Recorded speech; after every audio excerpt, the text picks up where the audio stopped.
Good afternoon स्टूडेंटों।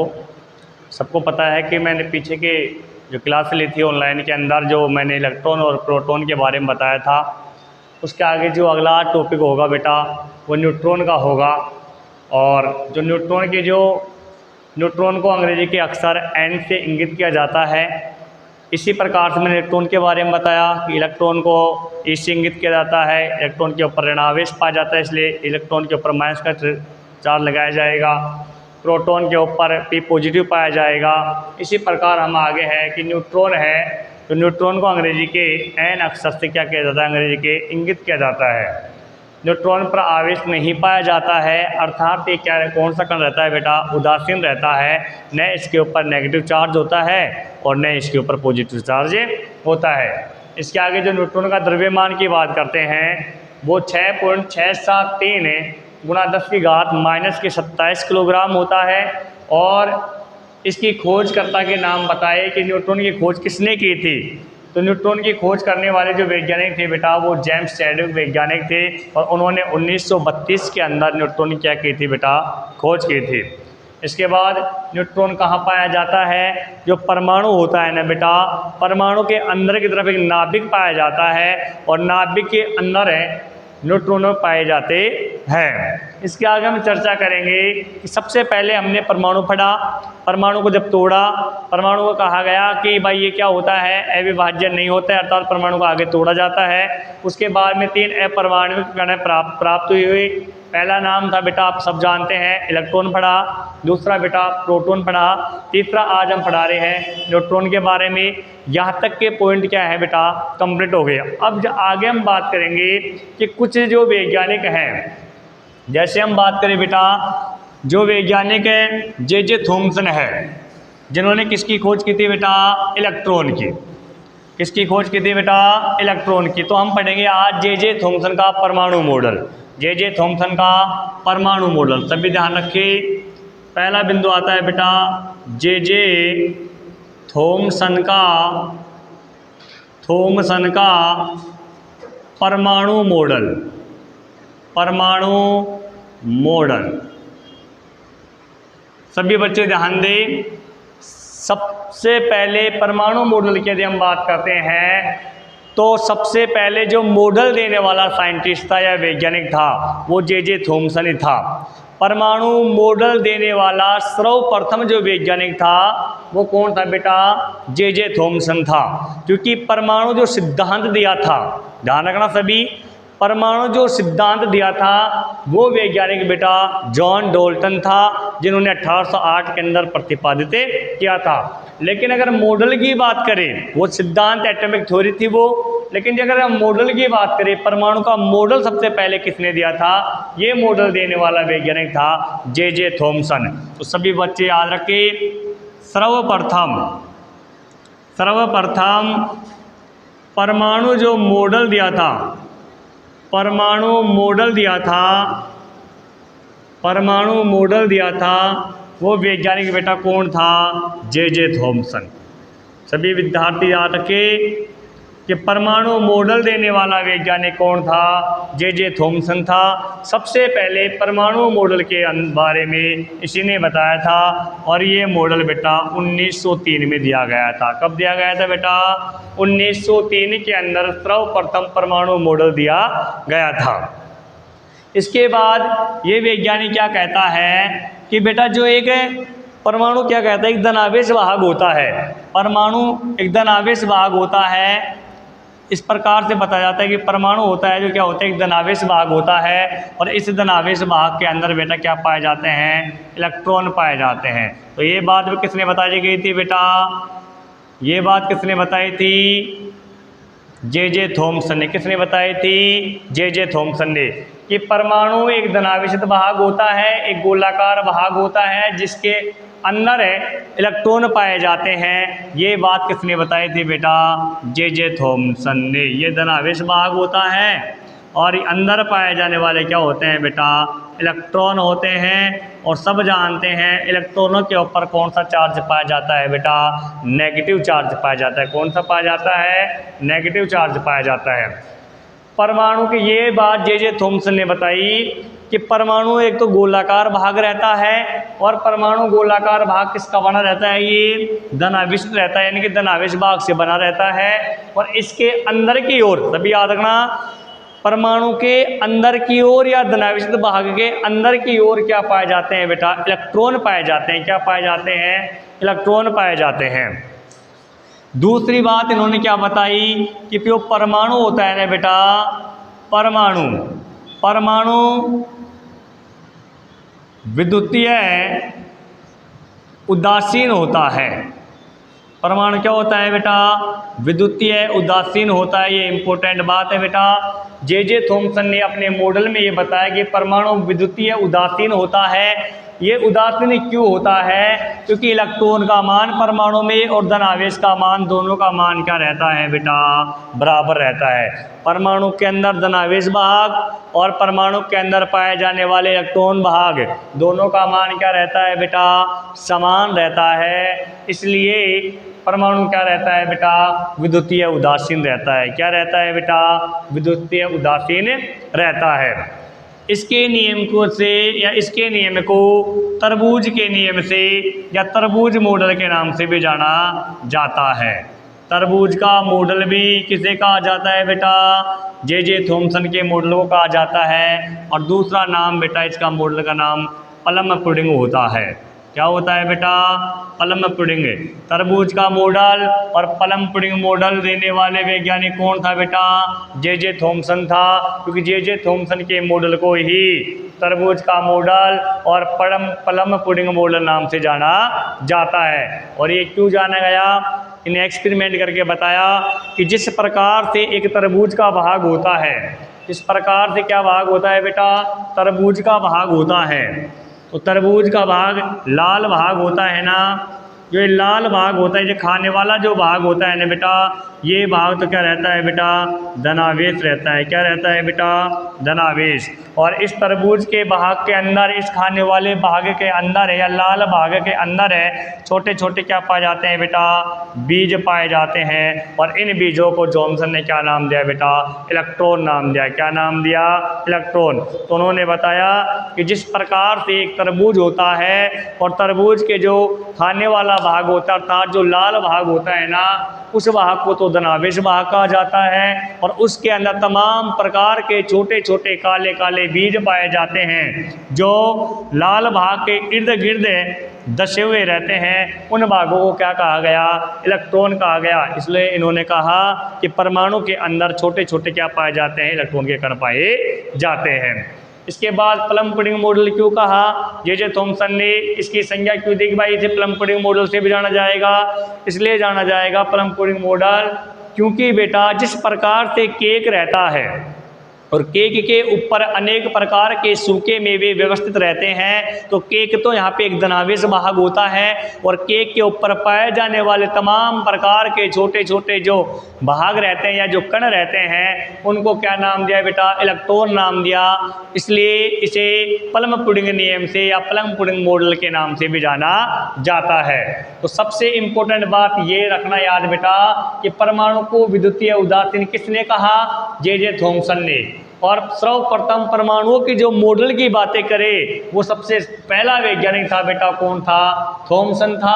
और 1903 में ये प्रतिपादित करके गया था। इन्होंने कहा कि एक धनावेशित भाग परमाणु होता है और परमाणु के अंदर तमाम प्रकार के इलेक्ट्रॉन पाए जाते हैं। इनकी संज्ञा तरबूज के मॉडल और प्लम पुडिंग मॉडल के नाम से दिया है। इसके बाद में बेटा इसकी क्या रह जाती है, कमी रह जाती है। और कमी क्या रहती है, इसकी कमी ये रहती है बेटा कि इसके मॉडल से ये तो पता लगा कि परमाणु, यानी कि थॉमसन के परमाणु मॉडल से ये तो पता लगा कि परमाणु होता है ना जो विद्युतीय उदासीन होता है, अर्थात परमाणु विद्युतीय उदासीन होते हैं, इसकी व्याख्या तो कर सका। लेकिन आगे जब निष्कर्ष निकले, आगे जब बातें चली, आगे जब इन मॉडलों से निष्कर्ष निकले, उसको अच्छे से नहीं समझा पाया या इस मॉडल के द्वारा आगे उनकी व्याख्या नहीं की गई। ये इसकी क्या रह गई थी बेटा, कमी रह गई थी। फिर बता रहा हूँ किसकी मॉडल से ये तो पता लगा, इस मॉडल से ये तो व्याख्या हुई थॉमसन के मॉडल से कि परमाणु विद्युतीय उदासीन होता है। इतना तो इन्होंने बताया था। क्यों बताया? क्योंकि इन दोनों का इलेक्ट्रॉन का द्रव्यमान भाग क्या रहता है बेटा? बराबर रहता है। नेगेटिव चार्ज और पॉजिटिव चार्ज क्या रहता है बेटा? बराबर रहता है, इसलिए ये परमाणु विद्युतीय उदासीन है। इसकी व्याख्या तो हुई, लेकिन बेटा आगे जो भी निष्कर्ष निकले इसके द्वारा पर इस मॉडल से आगे उनको इन मॉडल से समझाया नहीं गया। ये इसकी क्या रह गई थी बेटी? कमी रह गई थी। इसकी कमी को पूरा करने के लिए एक नेक्स्ट वैज्ञानिक आता है, और वह वैज्ञानिक कौन है बेटा? रदरफोर्ड। कौन आता है बेटा? Ernest Rutherford. और अर्नेस्ट रदरफोर्ड अपने द्वारा क्या इस मॉडल का खंडन करता है थॉमसन के का, और इसकी कमी को पूरा करते हुए आगे क्या बताता है। देखो बेटा, नंबर 2 पे मॉडल देना वाला, परमाणु मॉडल देने वाला एक वैज्ञानिक आता है बेटा, उसका नाम होता है बेटा अर्नेस्ट रदरफोर्ड। Ernest Rutherford. और यह आता है बेटा 1911 में। कब आता है बेटा? 1911 में। 1903 में थॉमसन आया, और 1911 में इसकी कमी पूरे करने के लिए कौन आया? 1911 के अंदर एक वैज्ञानिक आया जिसका नाम क्या था बेटा? रदरफोर्ड। और रदरफोर्ड क्या बताता है? देखिए, रदरफोर्ड सबसे पहले एक बेटा एक पतली सोने की पन्नी लेता है। एक सोने की पन्नी लेता है। सोने की पन्नी क्यों लिया? क्योंकि एक प्रकृति के अंदर या धातुओं के अंदर सबसे नरम है और सबसे पतली परत बनने वाली है तो सोने की पन्नी की ही बनती है। सिल्वर या सिगरेट की डिब्बियों वगैरह में पाया जाता है, या मिठाई के ऊपर सजाया जाता है। इसके अलावा और भी अनेक प्रकार के धातु पाए जाते हैं, लेकिन सबसे पतली परत होगी ना बेटा, वो किसकी पाई जाएगी? गोल्ड की, यानी कि किसकी पाई जाएगी? सोने की। और तो ये सोने की क्या लेता है बेटा? पन्नी लेता है। कौन लेता है बेटा? रदरफोर्ड। और इसका आकार होता है बेटा 0.0025 माइक्रोमीटर है। ठीक है बेटा। सोने की पन्नी लेकर और इसके पीछे की तरफ बेटा किसका लेपन करता है? ये पीछे की तरफ बेटा लेपन करता है ZnS का। किसका लेपन करता है बेटा? ZnS का। और ZnS का लेपन करके और इसके ऊपर बेटा ये अल्फा कणोजी क्या कराता है बेटा? बौछार कराता है। अल्फा कणोजी क्या कराता है? बौछार। दोबारा सुनिए, अर्नेस्ट रदरफोर्ड 1911 में आता है, एक पतली सोने की पन्नी लेता है और सोने की पन्नी के पीछे की ओर ZnS का क्या करता है? लेपन करता है, और सामने से अल्फा कणोजी क्या करता है बेटा? बौछार करता है। जब अल्फा कणों की बौछार करता है बेटा, तो कुछ अल्फा कण तो क्या हो जाते हैं बेटा? इसको पन्नी से क्या हो जाते हैं? सीधे निकल जाते हैं। और कुछ कण क्या होते हैं बेटा? सीधे न निकल कर वापस क्या हो जाते हैं बेटा? घूम कर वापस ही लौटे जाते हैं। और कुछ कण क्या होते हैं बेटा? अपने रास्ते से क्या हो जाते हैं बेटा? विक्षेपित हो जाते हैं, यानी कि दूसरे रास्ते पे चले जाते हैं। इसी प्रकार बेटा इसके अंदर भी क्या करता है? इधर से अल्फा कण किरण आती है और वापस टकरा कर उसी दिशा में क्या हो जाती है बेटा? लौटे जाती है। इसके बाद में बेटा कुछ कण आते हैं बेटा, और एक कुछ किरणें और नीचे की ओर क्या हो जाती है? विक्षेपित हो जाती है। और कुछ किरणें क्या होते हैं बेटा? सीधी ही निकल जाती हैं। सीधी निकल जाती हैं। इसमें भी बेटा इसी प्रकार से एक अल्फा कण आती है और वापस उसी दिशा में क्या हो जाती है? लौट जाती है। और ये एक्सपेरिमेंट करके इसको बताता है कि किस प्रकार से ये लौटी है। एक कण आती है और क्या होती है बेटा? ये अपने पथ से विक्षेपित हो जाती है। और कुछ कण क्या हो जाते हैं, या कुछ किरणें होती हैं बेटा अल्फा कण की क्या हो जाती है बेटा? सीधी निकल जाती है।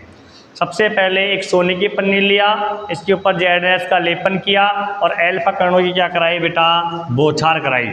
अल्फा कण कब बनते हैं? जब हीलियम है ना, हीलियम एलिमेंट से तत्व है, जब हीलियम को रेडियोधर्मी से क्या होता है बेटा? अपक्षय होता है ना, लगातार टूटता है ना, तब जाके क्या प्राप्त होता है बेटा? अल्फा कण का क्या होता है? निर्माण होता है। और इन अल्फा कणों की क्या कराता है? बौछार कराता है। सभी ध्यान रखना मैं क्या बोल रहा हूँ अब। अल्फा कणों की जब बौछार कराता है ये बेटा, तो अल्फा कण क्या करते हैं? यहाँ से अल्फा कण की बौछार कराई, अल्फा कण सीधे जा रहे थे। यह अल्फा कण क्या हो रही थी? इन्होंने तो अपनी तरफ से क्या किया? अल्फा कणों को सीधा ही पन्नी के ऊपर क्या हुआ? डाला। लेकिन यहाँ पे बेटा एक स्फुर दीप्त का पर्दा लगाता है। स्फुर दीप्त का पर्दा, स्फुर दीप्ति पर्दा। इस पर्दे से क्या होता है बेटा? सबको याद रहे, इस पर्दे के ऊपर यहाँ से जो रे गुजरती है ना, ये अल्फा कण जब गुजरेंगे ना बेटा, अल्फा कणों की बौछार कराई जाएगी ना, तो इस स्फुरदीप्ति के ऊपर है, या इस स्फुरदीप्ति पर्दे के ऊपर बेटा, सबको याद रहे, इस स्फुरदीप्ति पर्दे के ऊपर बेटा कुछ प्रकाश उत्सर्जित होता है, और यहाँ पे अपन को क्या दिखाई देता है बेटा, प्रकाश दिखाई देता है।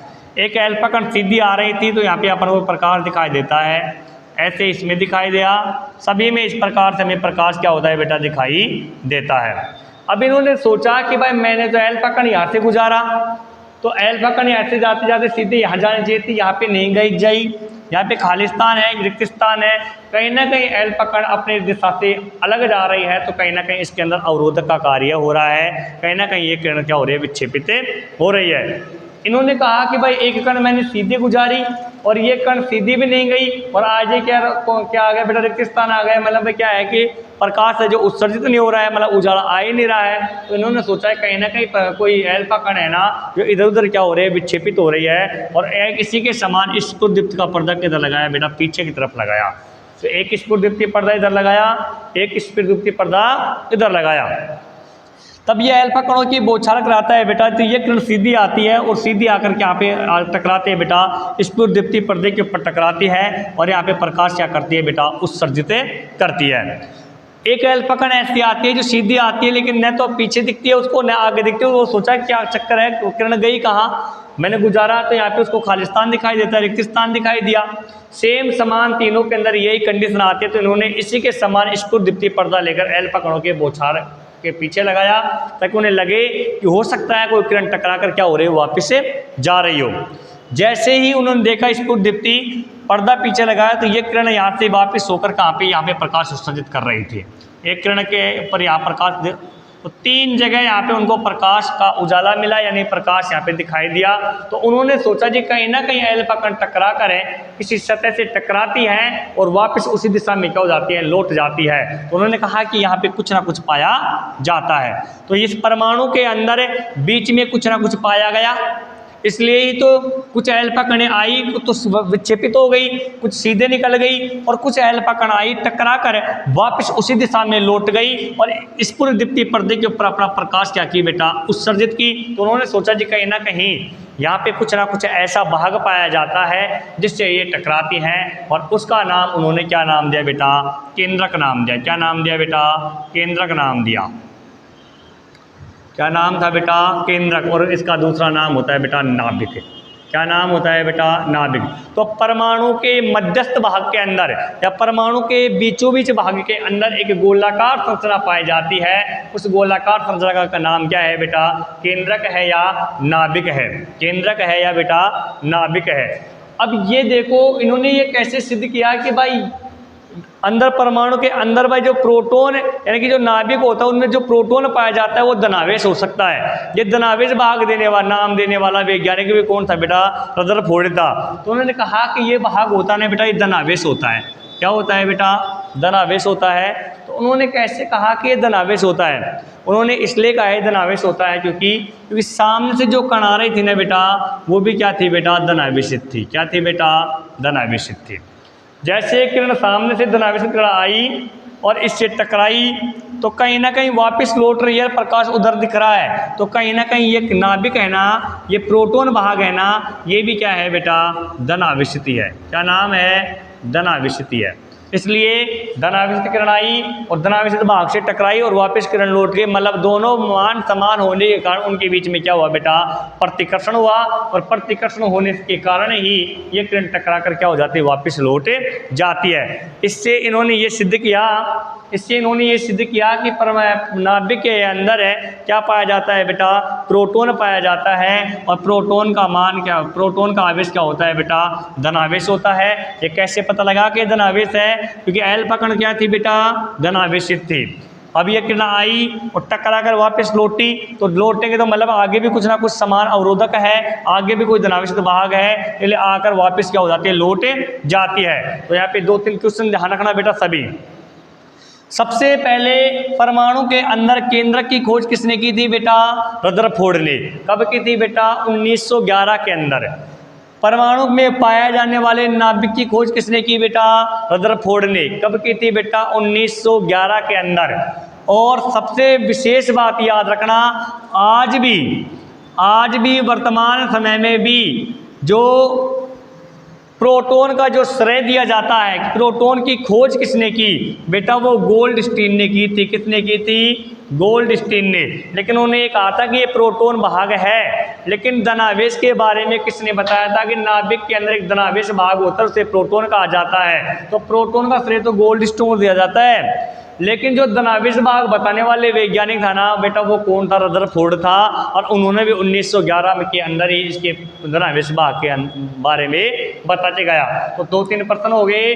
केंद्रक के नाभिक की खोज परमाणु किसने की? रदरफोर्ड 1911 में। और धनावेश भाग बताने वाला भी कौन था? 1911 में रदरफोर्ड ही आए थे। लेकिन श्रेय किसे दे जाता है बेटा? प्रोटॉन की खोजकर्ता का गोल्डस्टीन ने। अब इन्होंने क्या कहा कि जो नाभिक होता है ना, जो नाभिक होता है ना, उसके चारों तरफ इलेक्ट्रॉन क्या करते हैं बेटा? चक्कर लगाते हैं। क्या कर लगाते हैं? चक्कर लगाते हैं। कि नाभिक के चारों ओर इलेक्ट्रॉन होते हैं ना, क्या लगाते हैं? चक्कर लगाते हैं। ये बात किसने की बेटा? अर्नेस्ट रदरफोर्ड ने की। जबकि जे थॉमसन क्या बताया गया कि परमाणु के अंदर ही, परमाणु के धनात्मक भाग के अंदर ही क्या पाए जाते हैं? इलेक्ट्रॉन पाए जाते हैं। लेकिन ये अपने एक्सपेरिमेंट से क्या बताया रदरफोर्ड कि मैंने ये देखा कि नाभिक के चारों ओर कुछ कक्षाएं पाई जाती हैं और उनके अंदर क्या चक्कर लगाते हैं बेटा? इलेक्ट्रॉन चक्कर लगाते हैं। ये बात किसने कही? रदरफोर्ड ने। और धनावेशित भाग में इलेक्ट्रॉन पाए जाते हैं, किसने कहा? जे थॉमसन ने। तो यहाँ से जे थॉमसन का मत का या मॉडल का क्या होता है बेटा? खंडन होता है। और रदरफोर्ड अपनी नई बात बता के जाता है कि परमाणु के अंदर नाभिक होता है, नाभिक के चारों ओर क्या चक्कर लगाते हैं? इलेक्ट्रॉन चक्कर लगाते हैं।